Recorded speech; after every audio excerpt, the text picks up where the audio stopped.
Hello there everybody and welcome. In this third episode of my tutorial series for Dominion 6, I want to go over the basics of magic. We're going to explore the vast list of spells here. We are going to explore the different magical schools, what they are good for, what they mean. I'm going to explain to you how to find out what of this list is actually good for you and give you a couple of techniques that you can use for yourself in whatever faction you play. We're of course going to specify it a little bit on our currently played faction. And yeah, I think there's going to be a lot of things in between, but it's the basics of magic. Let's go. So first off, I want to talk about the magic paths. So as we already have mentioned in the previous episodes, every mage has certain assortment of paths. So Kunimund here has 2 levels of fire magic and 1 level of earth magic. That means he has certain capabilities, what he can cast and what he can't cast. If we check out the recruitment menu, we see that all of our mages have preset paths and a certain chance to have something else on the path, something more, something less. So mages get individualized this way. Some of us, like our hero Athalwulf here, have even paths that are very untypical for your nation. For example, astral magic is completely out of the table with your regular troops, so basically your hero enables us to use a couple of spells more. But in general, your faction will be narrowed down to a couple of spell paths and to a certain level. So for the Nation of Ulm, for example, they have that bias to have a heavy weight on earth magic, because all of our commanders spawn with a baseline of earth magic power. We also have access to nature magic, as we see there, fire magic, death magic. None of these paths can really exceed a rank of 2 severely, except for, if I remember correctly, yeah, here. The smiths can sometimes, with a very lucky roll, get even a rank 3 in earth magic. That means our schools are earth, nature, fire, death, and our hero has access to a couple of specials, but we're not going to focus it too much around him. These are the schools that the Nation of Ulm has native access to, and this is now very important for the next part, because every nation has a different access to certain elements to a certain strength. As you see here, or you might have already noticed, many of these spells can scale tremendously high. As you see there, some of these require really a very, very high ranking to be actually able to cast them. The Nation of Ulm is no nation of strong spellcasters, therefore we are going to go over the lower end.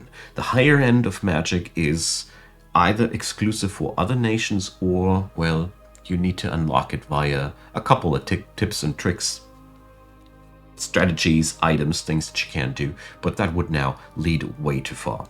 What's important now to note is that this way, by analyzing your commanders, you can find out what kind of spells are available for your nation. Then we can now go into this screen. So magic is split up in these schools, and every one of these schools can be leveled up via research to level 9. Once you have access to level 9, you have access to each and every one of these spells. If you unlock level 1, you gain access to all of the spells of level 1. That works out like this for all of the schools. To cast each and every one of these spells, you need to fulfill these requirements. So for example, the level 1 conjuration spells are pretty much all available for us with the Nation of Ulm. If we go down to level 2 already, we do notice though air magic is not really there, glamour magic, we don't really have that, but most of these are still accessible. Level 3, it starts to become a little bit more difficult. Water magic tier 3, not really a thing. Nature magic tier 4, not ever. And you notice that we're slowly falling out of the eligibility for some of these summons, and the further we go down, there's always a couple of things that we can take, but we slowly get outscaled by the costs of these spells skill-wise. That means this way you can already take a pre-check how far you can go down this route. Now, this icon here, the little pentagram, shows you that it is a spell that is to be cast on the map, a ritual. This requires a lab, a month of time, and a mage to do this. The mage cannot do anything else at that time. So labs not only provide you a recruitment spot for mages, they are also launching points for rituals, summonings, and all those things that you want to do. If you don't have many labs, you cannot have many rituals running. Now, the last column here shows how many gemstones we have to pay to cast the spells. Here at the beginning, it's mostly gemstone costs to the ritual spells, but Spirit Curse, one of them that is already a battlefield spell, as we see here, costs already a gem. If you left click any of these spells, you get a detailed description of what they do. They all have some categories, as you see here, how much range they have and all these things. We're going to cover that, of course, when it's time for that as well, but this way you can get yourself information about what these things do. Gemstone costs that are to be paid on the battlefield. The gemstone must be on the mage for that. He has to have that in his pocket. I'm going to explain that later. I want to stick now to the magic school explanations. Gemstone management is something that we do later. Now, conjuration, I don't need to explain that much to you, except for one thing. It is very interesting to note that there are down the road a couple of summoning spells that most of them summon some creatures that you can't put into your armies. Remember the magic leaders, but some of them are summoning here. Troll King's Court. This is summoning a Troll King commander, and summon spells that summon commanders are very interesting, as these commanders often come with magical powers themselves, and it's a common trick in the Dominion series to have, let's say, a Earth Mage rank 3, level him up somehow to have Earth Magic 4, then summon a Troll King who has Earth Magic 5, then he can summon something that has Earth Magic 6, and so on and so forth. You can catapult your access to several magic schools this way pretty high. It's a common trick, and it's different for each and every nation. For us, the nation of Ulm, for example, the Troll King's Court, is one hell of a way to get deeper into Earth magic. But that, just as a random side note, let's get deeper into the alteration magic. Alteration magic is magic that either buffs your troops by transforming their bodily features somehow, or summoning or condensing air into a shield. You will alter the elements by transmuting gemstone into gold. There's various ways and means, but they all have one in common. If they are buffing your troops, they're just very similar to enchantment spells. We're going to talk about them later.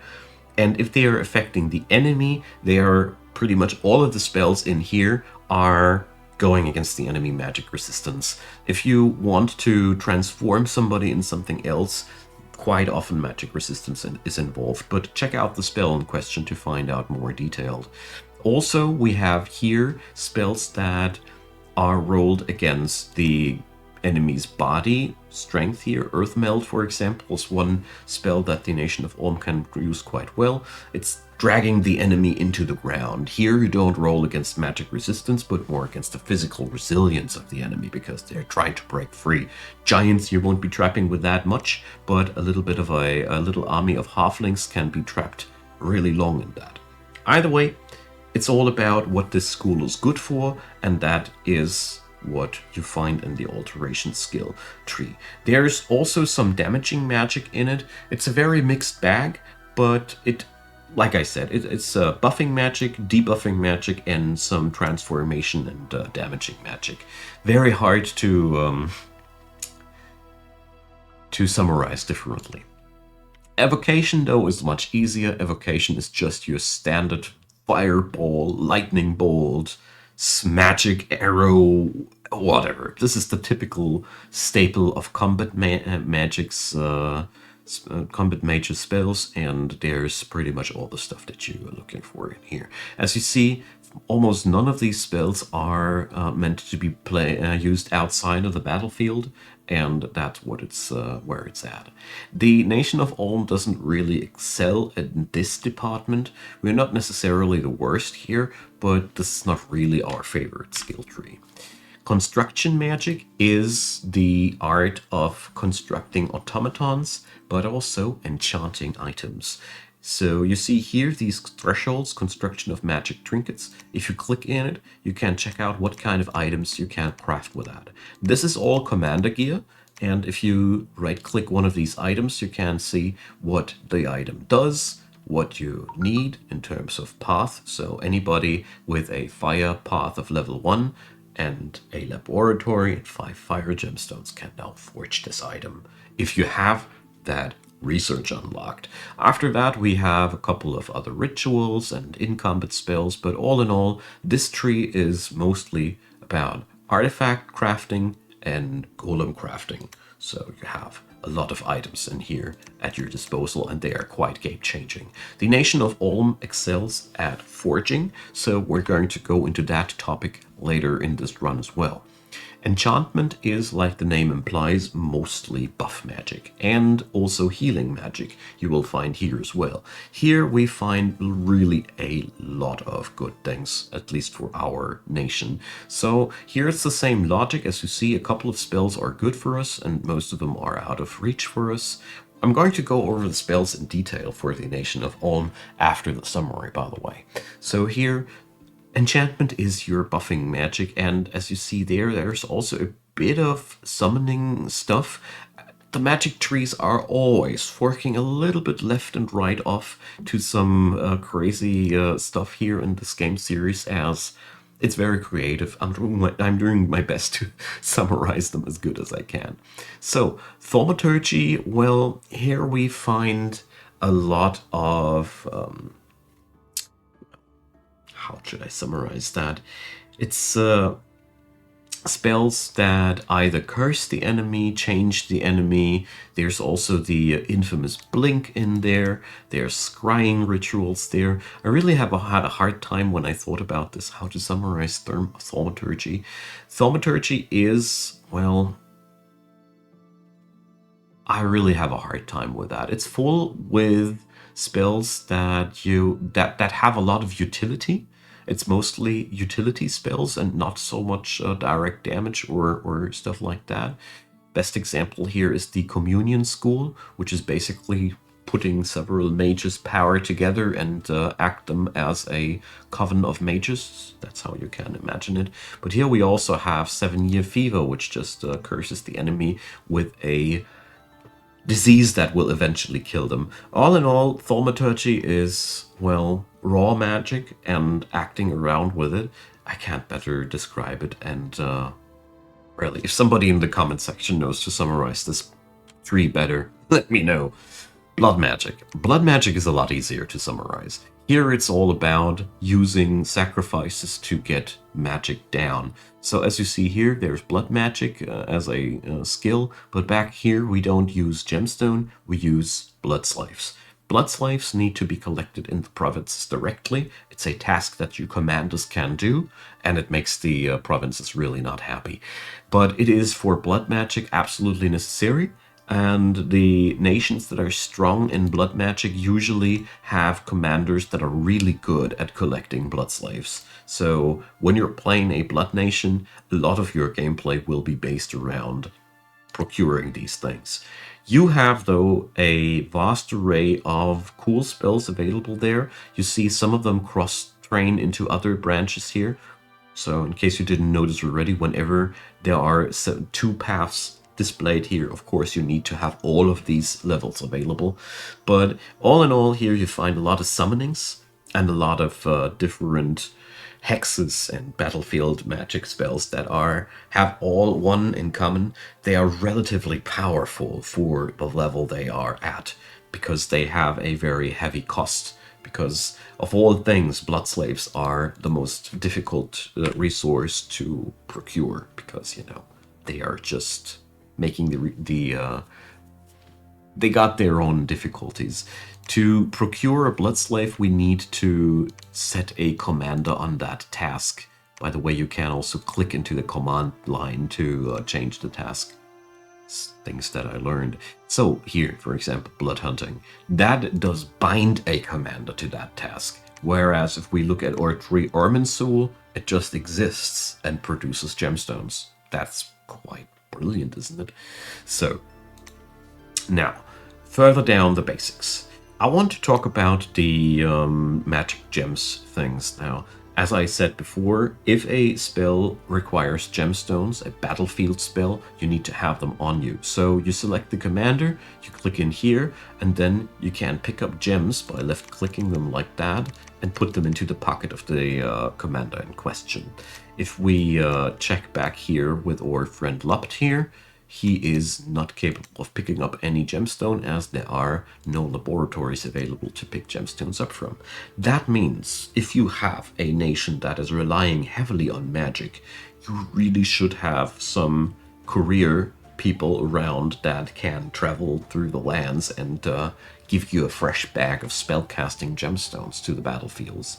This makes all of the spells that have a gemstone cost really, really more costly, but you should always consider it like that. If there's a gemstone cost involved, they usually have a tad bit more oomph.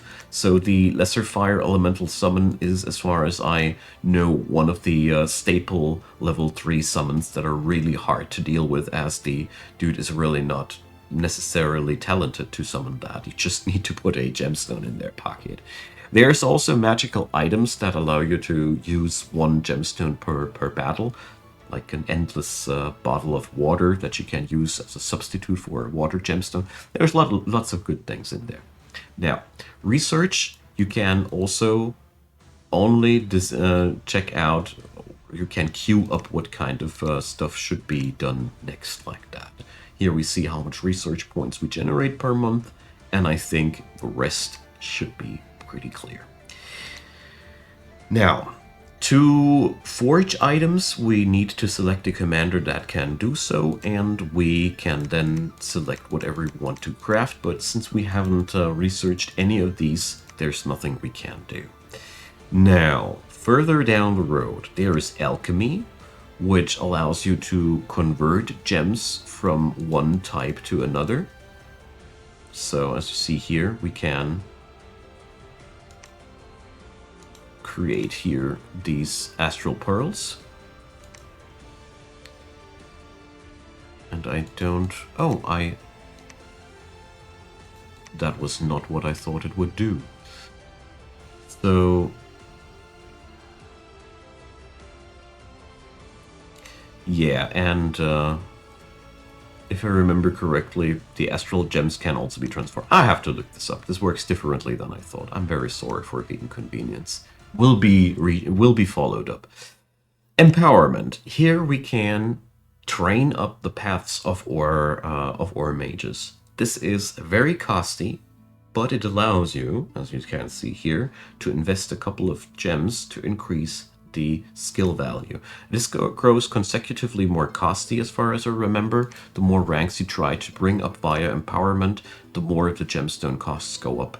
But here, please correct me, dear comment section. It's been a darn long time, and I don't know if anything has changed in that regard in Dominion 6. Either way, this is something that you should really only use if you don't have any other means available anymore to make your mages more powerful. But it can be really, really good. And of course, last but not least, this button allows you to just cast the rituals that you have available. Apart from that, if we want to have our mages to cast magic spells that are combat spells, we have to, or we can define them in the script here, up here, and after that, cast spells or advance and cast spells if you have a frontline mage. But really be careful, you know. Commander will advance to be close to the front and cast spells. This puts them into danger and risk. But sometimes if you have spells that are close range and like, you really do need that.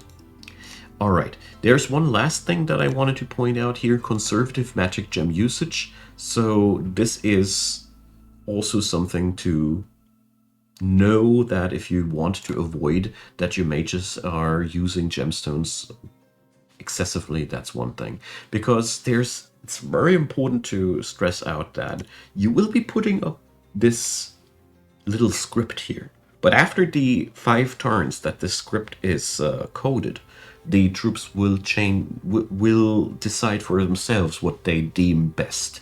And therefore, this way you can avoid that the commander spams his gemstones that you have brought specifically for big battles. You don't waste it on side battles. Now, I think we have now pretty much all of the most fundamental things up there. And I just don't. I have forgotten how the astral pearls can now be transformed into different gems, but the tooltip said so. So maybe the comment section can fill me in here as well. Now, the last part of this video, I now want to talk about what this all means for the nation of Ulm. Because we now know a little bit about what our magic schools do, now it's time to put that into motion. The thaumaturgy tree is pretty much non-existent for us, as most of these spells, as you see here, don't even feature our skill trees. There's 7-Year Fever, which, like I said, is cursing a person to die eventually of a disease, but this is only useful if you plan to lose. I don't plan to lose. The spell is a very specific one that you can use for suicide bombing your enemy's commanders of sorts, but I want to talk about assassinations on a different spot in the list. We have here a bit of battle magic in the fire area. This is maybe the one thing that we could really use, as it is pretty good, but yeah. It's not that much worth it. Oh, I forgot the last thing. I'm very sorry. Magic does cost fatigue. That is very sloppy from me. I meant to talk about it and then it went down my thoughts here. So, fatigue. I really want to cover that real quick. So, fatigue is a cost that is linked to each and every spell. So, as you see there. And once you rack up 100 fatigue, you go unconscious. Therefore, mages always have to rest between their spells.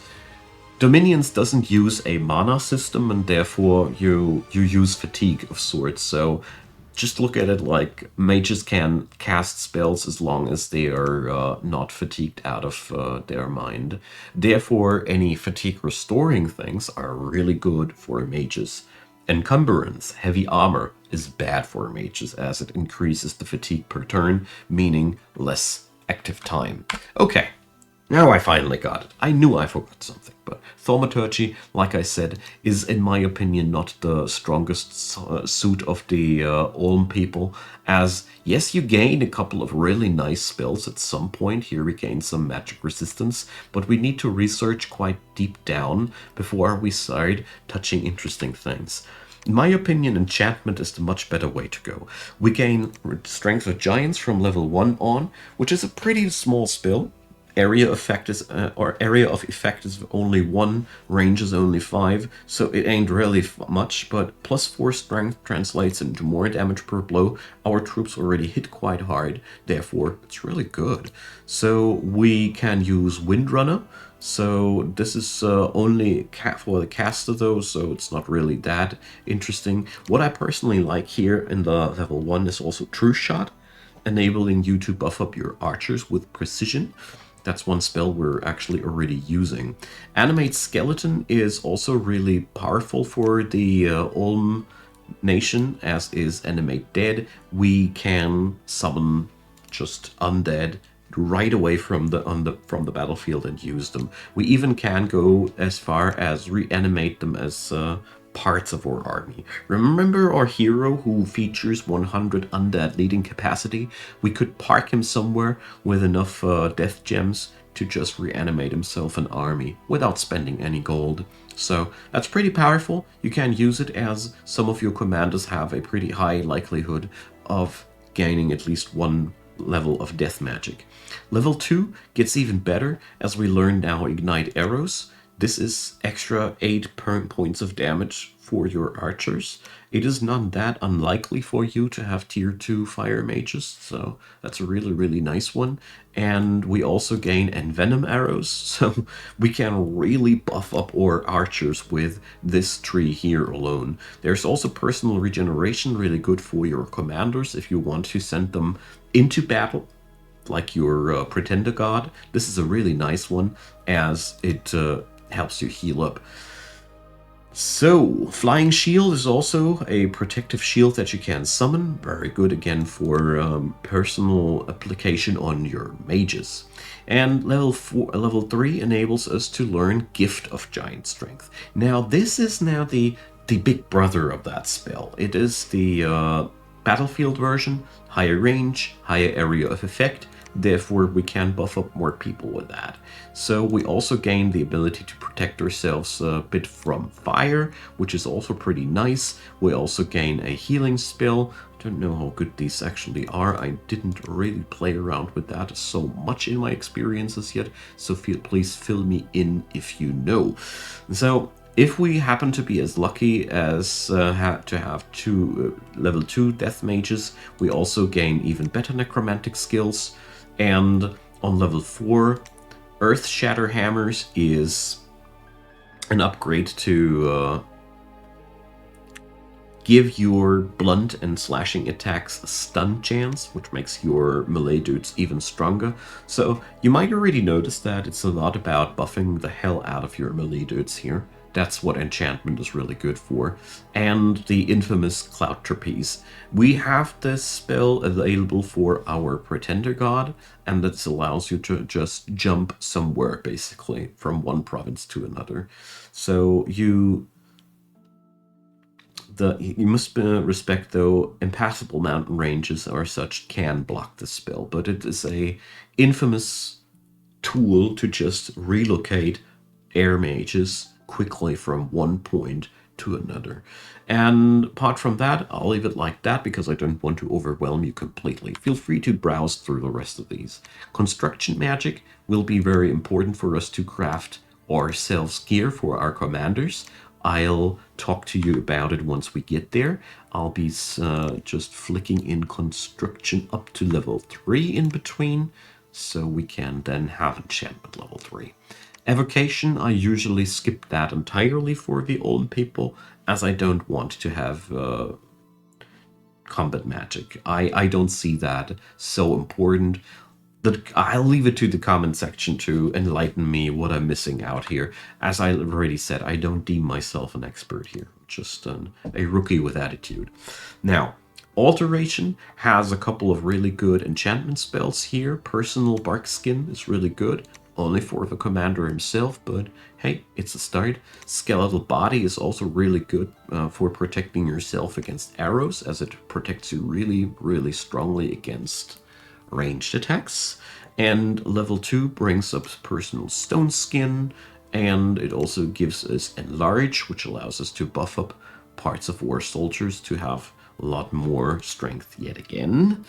Then there's personal mist form, a really, really good spell that it reduces the amount of damage tremendously that your mage can get. It's a really good failsafe to make sure that your mage cannot be one shot easily. And down here on level 3, we gain Earth Meld. We can here, like I said, pull enemies into the ground. Very, very powerful thing. Iron Skin, that's the big brother of the Stone Skin, but makes you vulnerable against lightning. And more importantly, we also gain Bark Skin. So Bark Skin is really good for or melee dudes, unless we're fighting against fire people, but we shouldn't do that. But the natural protection lets us soak even more damage, and that is just so good. This is really, really powerful. There's a lot of other spells. Sadly, we don't have the water magic to incorporate Moss Body that, or we don't have mages that have both schools at once. Moss Body is really powerful as well, as it reduces damage and inflicts an AoE blast when you're getting hit. And at level 4, we finally gained the ability to spread stuff like Stone Skin over our army, or Bark Skin. This is the point where this magic becomes a real powerhouse for the Olmian people, as we also gain access to wonderful things like Group Stone Skin and Iron Skin, and a lot of buffing skills that give us, again, more soaking power. Really good stuff. I'll end it like here at the level 6. You see there's also Group Iron Skin. There is... well, we shouldn't do that, as we shouldn't rust away our own troops' gear. That was not the spell, but yeah. That's that. Alteration is also something that we can get ourselves into after that. And conjuration, like I said, there's a lot of troops that we could experiment around with, but most of them, well, let's put it down like that. If you don't find any artifacts to forge for those gemstones, typically most of these summons in rank 1 or 2 are just providing enemies something to blow up. You usually only summon things that can easily just get destroyed. I think there are a couple of real goodies in between there, but I'm not enough of a pro to find out what these are. It's mostly we're mostly interested down here in the later stages of these summonings, but I personally have to research this topic a little bit more, as I am not 100% sure what we're after here. We're just going to cue that for later as we see this here. So that's that. I hope that you have now a little bit of an idea how magic works, and my main idea and my main hope and goal for this episode was to give you the tools to do now the same thing with any faction that you play.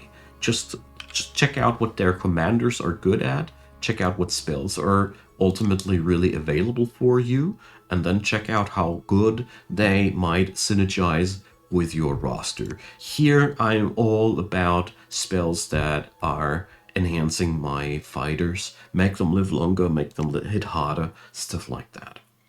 Good.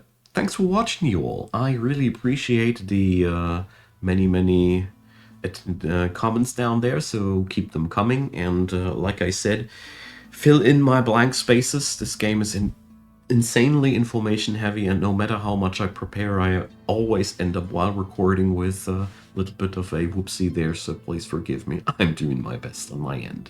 A thumbs up would be wildly appreciated so the algorithm knows that this video pleased you, and feel free to subscribe and check out the description box. You'll find the link to the entire playlist of this tutorial series there. Also my Discord server, my Twitch channel where I stream every Sunday evening in the Middle European time zone, and also Patreon, PayPal, and Buy Me a Coffee are to be found there. The best ways and means to support this channel, and a big thanks to all of you who already did support this channel. I deeply appreciate, and a big thanks to you watching this video up until this very moment, because this means you went through all the ads with me, and I deeply appreciate.